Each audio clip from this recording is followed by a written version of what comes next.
దినోత్సవం ప్రపంచవ్యాప్తంగా అందరికీ తెలియజేయటానికి ఈ మధ్యకాలంలో భూమికి వేడెక్కటం, వరదలు, అకాల వర్షాలు,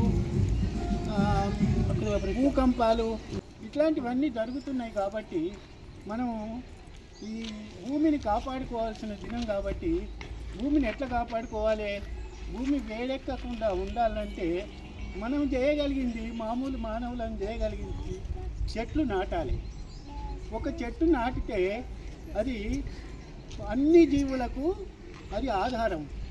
మనుషులే కాదు, జంతువులకు, పక్షులకు, క్రిమికీటకాదులకు అన్నిటికీ చెట్టు ఆధారం. చెట్టు మనకు 5 రకాల ఉపయోగము. ఇది మన వదిలిపెట్టినటువంటి కార్బన్ డైఆక్సైడ్ని తీసుకొని కార్బన్ను తనలో ఉంచుకొని ఆక్సిజన్ మనకిస్తుంది. ఆక్సిజన్ అంటే మనకు ప్రాణవాయువు.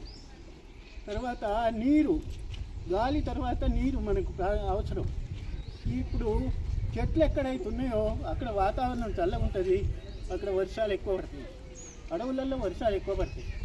అందుకని నీరు అదే ఇస్తుంది, ఆహారం అదే ఇస్తుంది, మనకు నీడని అదే ఇస్తుంది. తర్వాత ఎన్నో రకాల ఔషధాలకు ఈ చెట్టే ఆధారం. కాబట్టి విరివిగా చెట్లను నాటాలని ఈరోజు ప్రపంచ ధరిత్రి దినోత్సవం రోజున మనం ఇక్కడ అందరం సమావేశమయ్యి చెట్లు నాటుతున్నాం. దీనికి సహకరించినటువంటి ఈ వాసవి సేవా నికేతన్ సభ్యులందరికీ, అధ్యక్షుల వారికి, సెక్రటరీకి, తర్వాత ఈ పాఠశాల ఉపాధ్యాయులకి, ఈ చిన్నపిల్లలందరికీ నేను మనిషికి కృతజ్ఞతలు తెలియజేస్తున్నాను.